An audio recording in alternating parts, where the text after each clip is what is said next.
Hey guys, Jerry here and welcome back to TerraFirmaCraft. Last time we finally got around to making some pickaxes, a bronze pickaxe and a bronze prospector's pick, which is the tool that you used for locating various mineral veins. So, since last time I've just made a couple of clay molds here. I have a scythe mold, sword mold, axe mold and a chisel mold. We're gonna need these eventually, so I figured I might as well just make them while I was waiting for the night to pass.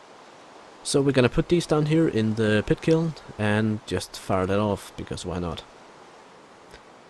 Since we're gonna be away anyway, it might as well just do its thing back here. Like, we don't need to empty it at any point, because the stuff will just sit down there and wait for us. So get that going, and then we can go out and see if we can find some of these mineral veins that we supposedly have near us. Now, I know that I located some copper right over here. So if we just basically start looking around with the prospector's pick, I believe it has a range of 12 blocks in each direction from where you happen to click. So once you click on a block, it then looks in the area around it and sees if there's anything there. As you can see, I just found a sample of tetrahedrite right here. So, if we go further down here, you can see that, well, there are some false negatives, of course, but down here we get very large samples. So, it is definitely below us, like, there's not really any way it could be above us. If we go over here in this direction, you can see that we're still getting very large samples, so we're actually pretty close to the vein still. Whereas all the way over here it's only large sample because we're also climbing upwards. Small sample over there, and then if we go this direction, medium, and down here, large sample. So, pretty much the center of the vein appears to be right around this corner here. So this is where we're gonna be digging in, so to speak. Actually, it's not even so to speak, it is what we're gonna do, because we're gonna dig in.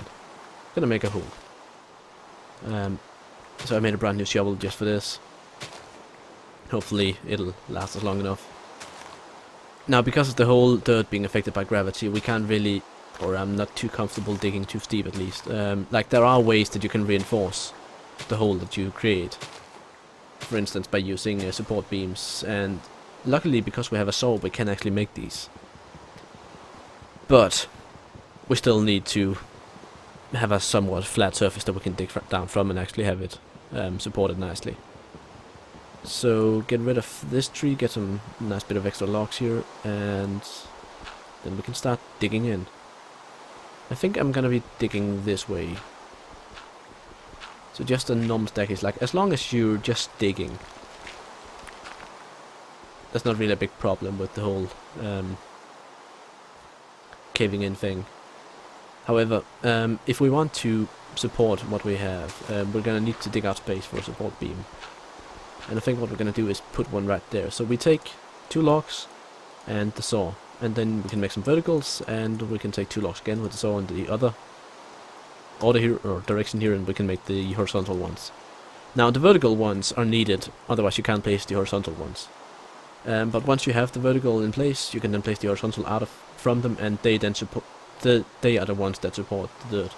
So this one will support all of this dirt at this level up here where I'm standing on, in a 4x4 around, or not a 4x4, but 4 blocks in each direction around it. So all the stuff I'm walking on here will be supported by this beam. That of course means we can find our shovel again, and then, as you can see, that one up there stayed. But of course, yeah, this one fell down. So we can actually do a little spiral here and then still have the top being supported. As you can see, this one up here, it remains. Now, if they weren't supported, if I went up here and started walking on it, it would collapse under me, but because it's being supported by the beam here, it won't collapse on me. So that's good. That's good news, for me at least. So we can put a torch down here and then try and make a bit more headway here. Let's see if we can get down into the rock. Like, this rock down here is, I think it's just quartzite. And if you can see, if we find a lot of false negatives here, like that's something that's very common with the prospector's pick. False negatives, they will happen. They're bound to happen. Anyway, I kind of want to put another support beam over here because I don't want to dig out all of this dirt, partly because some of it we actually need. So what I'm gonna do is I'm gonna dig in this side here, have it collapse so I can reach it, and then I'm gonna make a new shovel quickly, because even though the shovel is not really good, it's still way better than digging with your hand.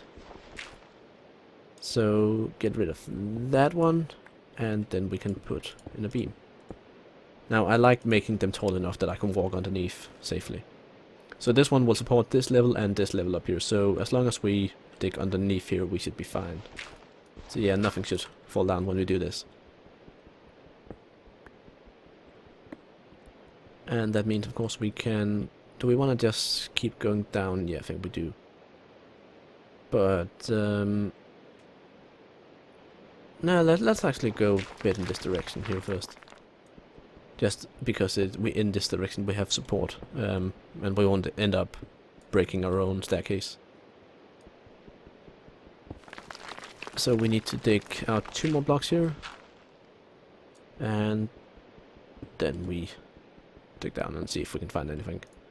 Now, there we are, right there. That is the mineral vein. That is copper, tetrahedrite, right there, right in front of us. Bam. And as you can see, it's a larger chunk. Like it doesn't say small chunk or a nugget or whatever. It is a larger chunk of the stuff, and it actually equates 25 units of copper when melted, rather than the 10 that you get from a little one. So 4 of these will allow us to make a copper tool. And of course, if we combine them with a bunch of other stuff to make bronze, we can make a bit more of it with fewer chunks. And yeah, because this is dug straight after dirt, it's quite reliable to find like this. Like this vein is normally connected. Normally in Minecraft, when you find a bit of iron, you find maybe 8 blocks in total. And they're like kind of connected. They can be like diagonal. So this one could be one and this one could be one, but if there was a rock around, then we wouldn't see this one. It's the same way here. You have to dig around a bit to find the actual stuff. But it's all there. And there's a hell of a lot more than 8. So at the moment we have 7 found. We can easily find a bit more. The main danger really is risking a cave-in. Like, because all this rock here is unsupported. So while we can dig it, like you can see down here, and not cause a cave-in immediately, if we keep hollowing out this cavern and making a big hole, then at some point Hybris is gonna come for us and cause a cave-in. So I'm gonna see if I can get away with digging out to a support beam here, because that seems to be away from the vein. And then, like, as long as you don't do anything, you're not gonna get a cave-in. But if you have unsupported stuff, then even just placing a torch could be enough to cause it to happen. So whenever you plan to spend any time on the ground, at least make sure to bring a saw and logs for support beams. But yeah, as you can see, we have quite a bit of copper here that we can dig out. It's just a matter of doing it. Now, what I'd really want to do is actually find some of the other veins that we have, because while we do have a lot of sphalerite, bismuthine and the cassiterite as well, we don't have enough to actually make large amounts of bronze with the huge amount of copper we can find here. Like, that's the copper mine right there. But over here we also found, like right over here where we have the little things, the sluices, we also found the sphalerite, which I can't seem to be find right now just by looking around. See, we have a bit of sphalerite, we have a bit of tetrahedrite right there. A bit more sphalerite there and some garnet. But yeah, I can't seem to find this mineral vein right here. But that doesn't mean that we're not gonna find it eventually, it's just a matter of looking around enough. Over here we also had the tetrahedrite vein with the other sluices. We can see if we found anything over here we can bring back. There's a flawless jasper, a flawed tourmaline, and a small sphalerite. And over here we have jasper and topaz. Now the gems don't really have a purpose at the moment in the game. I think there is one item you can craft with it, like a chunk, or the spawn protection gauge thingy. So it'll tell you how much protection you have from mobs. But it's not really that useful, and it's not worth spending the gems on. Even though the gems are pretty worthless because there's nothing to do with them anyway. So what you can do with the gems really is take a strumming vessel, put them in, and forget about them. So yeah, that's what we can do with them. But we have tetrahedrite, we have sphalerite, we even have a lot of it. We also have cassiterite, which is, you know, the tin for bronze. Bismuthine, sphalerite, we have it all, so we can make a bit more bronze here and then actually make some of these copper tools or bronze tools that I prepared molds for. So we can pick these up from down here. Let's grab that. See, we would like to get 400 units of copper, or bronze rather. So 400 units of copper alone would be, what, 16 of these? Yeah, we don't have 16 of these yet. We need more of that. And then once we have enough of that, we can start subtracting some copper and adding in other stuff. But I think getting enough copper at least so we can, worst case scenario, just make copper stuff. I think that's a good idea. So let us just walk over here, ladder a bit up along the way, and then we'll find just a couple more nuggets, clumps, whatever. Grab those two, grab the one up there, and then I think we need to start mining out this wall. Surely there has to be some, yeah, right there it is. And pick up all this stuff. How are we doing now? We're 16. Good. That's what we need. Now, the way the alloys work here is that you don't have a set amount of stuff that you need to mix together. You have like a percentage interval. So I think for the bismuth bronze you want 10 to 20% of each of the two additives. And then for normal bronze I think it's 8 to 12% of tin. So let's go with 10% and say, okay, we want 10%, so we want 40 units of cassiterite to 360, kinda. But we can't get 360, we can get 375, which would be that, and then we could get 3 or 4 of these, and then we'd have a bit of extra bronze in the end.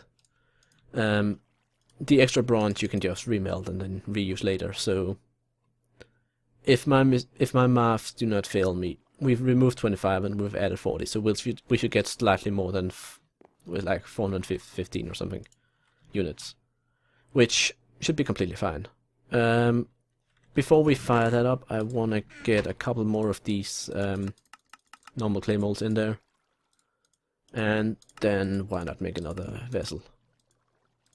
Again, just to fill up the kiln. And straw, and then we need to get some more wood, because we do not have enough wood. So, out to chop down a tree. This is where I really want the scythe, because we still have a shortage of sticks, so I'm just gonna punch a bit of the tree here. We're also gonna be making a copper axe, or bronze axe, so that'll significantly cut down the amount of time we need to spend chopping down trees like this. It'll also give us more logs per tree, because the stone axes, stone tools in general, have a chance of losing a bit of the material. Like you only have a 90% chance or so to actually get material from it. And this tree is too tall for me to reach up, so I'm just gonna cut it down.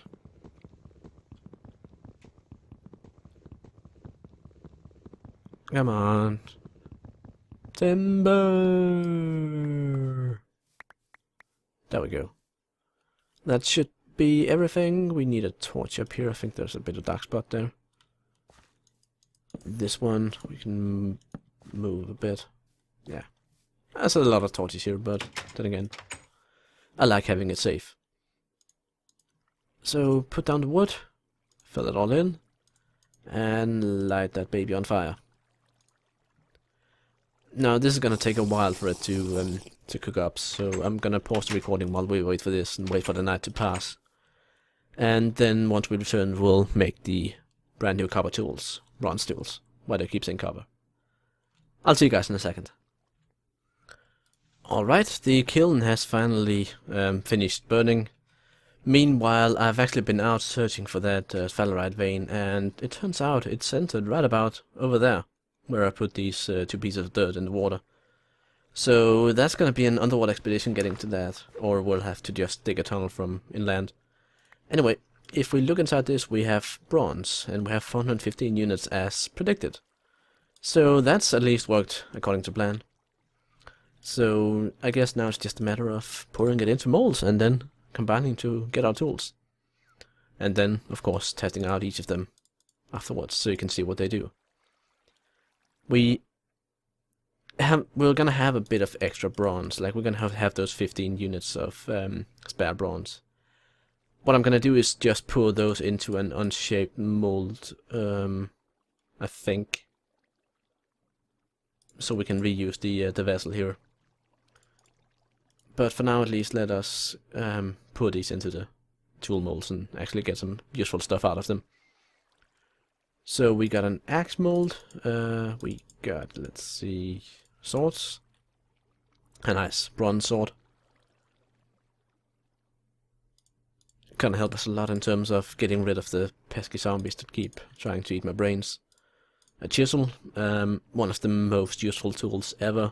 Like, I think I might actually dedicate like an entire episode to that, because that's so fun to play with. And finally, the scythe, which is, again, one of the best things ever. And you'll see why in just a moment.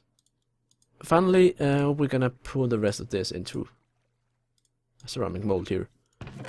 And just hide that away in a chest. Alright, all of these we can break apart and get the actual tool parts.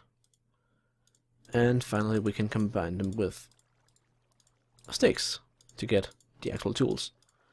Now, before we do anything else, there's one thing I want to do, and that is making a couple of planks. Because once you have some planks, you can use a crafting table here and combine them like this, which gives you a tool rack. And the tool rack is an immensely useful piece of engineering, which allows you to, first of all, you can put it on a wall like this, and then you can take your tools and just hang them there, you know, put them where they belong.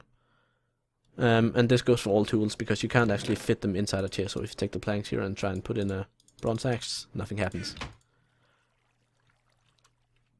Alright, so we got some fantastic tools now, time to test them. I mentioned the scythe a bunch of times, so I'm gonna start with that, just so you guys can see why I really wanted to get this thing. First of all, tall grass, no problem. Cut through it like butter, and we get the stuff immediately. As you can see, one click also does a larger area, so you end up getting a lot of straw really quickly.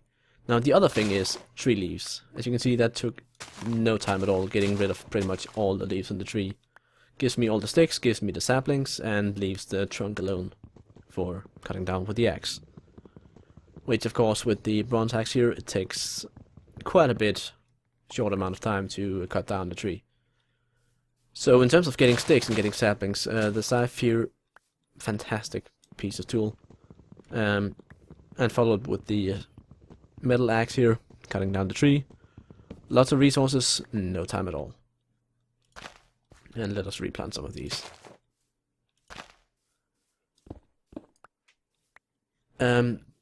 Speaking of sphalerite, there is also a vein over here. Like, I also discovered that there's a concentration over here. It might be the same vein, just going basically underneath my house from here over to the water there. But at least it's closest to the surface underneath these two lakes, so either of those locations would be a good place to start to get more of it. Now, the other tools, first of all, we have the chisel. The chisel is a bit special because it actually only works in combination with another tool. It only works in combination with another tool, which is the hammer. So we need to make a hammer first of all, and a stone hammer will be just fine for this. So get a stone hammer here, and then you have to have them both in your action bar first of all. But what they allow you to do is, if you look in the down here next to the torches in the bottom right, you can see that it has a little icon here. If I press M, I can change this. Now these are the different modes that the chisel has. You might have noticed this similar icon with the hoe. It also has a bunch of different modes. We'll come back to those once we actually start a bit more farming. But for the chisel at least, what this does, I'll show you down here in the mine. So we have one of these lovely innocent blocks of quartzite here.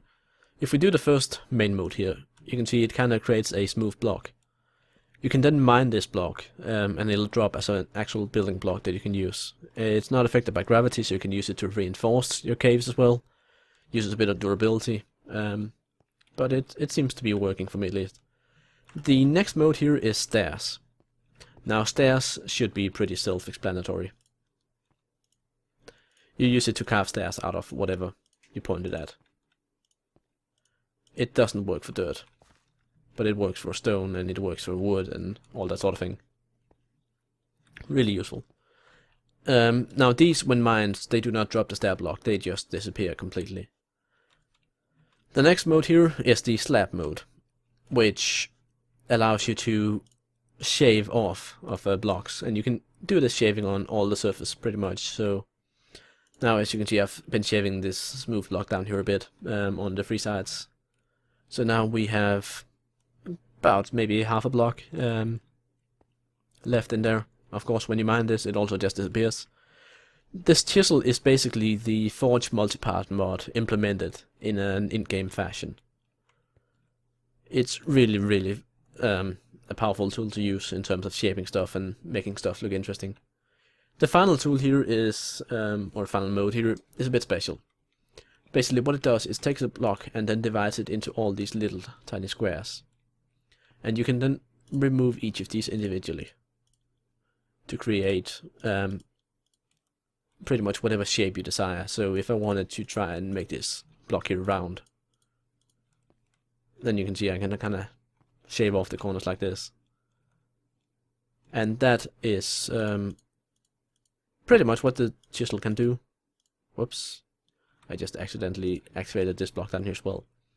Now, the way this works is that it converts the block into a tile entity instead of an actual block. So it'll, of course, if you have a lot of these, eventually you might start feeling it on the performance of the game, but you need a lot, like really a lot. But as you can see, because this is not an actual block anymore, it's 512 little tiny squares. Mining it out is... of course I left the pickaxe at home, but getting rid of these would just delete the entire block. Same with that one. So that's the chisel. The final tool is the sword, and I'm fairly certain that's rather self-explanatory. As you can see, it has a plus 220 attack damage, it's slashing, whereas the knife that we previously used had 75 attack damage, but it was piercing. So depending on what sort of armor your foe has, different attack modes might be more beneficial. But 220 damage is pretty much 3 times the amount of damage that a knife does. So if I use 12 hits with a knife before to kill a zombie, I'll now need 4 hits with the sword. And of course you can block with it. So that's pretty much it. We have a bunch of more advanced metals now, we have access to more of it, we have more tools. Then, yeah, the future looks bright. I mean, we still need to get back to farming and such, but for now at least we're in a pretty good spot, so I think I'll leave you guys here. Until next time, I'm Jerry and this has been TerraFirmaCraft. Bye!